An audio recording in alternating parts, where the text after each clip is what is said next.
ते म्हणतात ना, नशिबाच्या पलीकडं काहीही नसतं. ते खरंच आहे. ते माझ्यासोबत त्या दिवशी घडलं. काय घडलं ते तुम्हाला सांगतेच मी. सकाळी लवकर उठून सकाळची कामे पटापट पटापट आवरून घेतली. स्वयंपाक करून बाळांना तयार करून म्हटलं आज रांजणगावच्या महागणपतीला. तुम्ही पण गेले आहेत का रांजणगावच्या महागणपतीला? जर गेला असाल तर मग मला कमेंटमध्ये नक्की सांगा.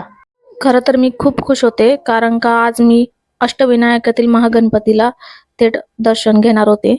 कारण का हे दर्शन सहजासहजी कोणाला भेटत नाही. ते मला मिळालं होतं, पण ते मला घेता आलं नाही. कारण का माझं बाळ लहान होतं, 3 महिन्याचंच पूर्ण झालेलं होतं आणि भक्तांची रांग भरपूर मोठी होती. मग जाता आलं नाही. मग तसेच घरी आम्ही परत निघालो. लांबून येणारे भक्त ते 3-3 तास तिकडे उभे होते, तर माझी काय हालत झाली असती. मग म्हणून मी तिकडे जास्त थांबले नाही. बाहेरूनच दर्शन घेतलं आणि आपले निघाले. इथे सोसायटीतला पण गणपती आलेला होता. जाऊ द्या, शेवटी बाप्पाने दर्शन दिलंच मला. मी खूप खुश झाले.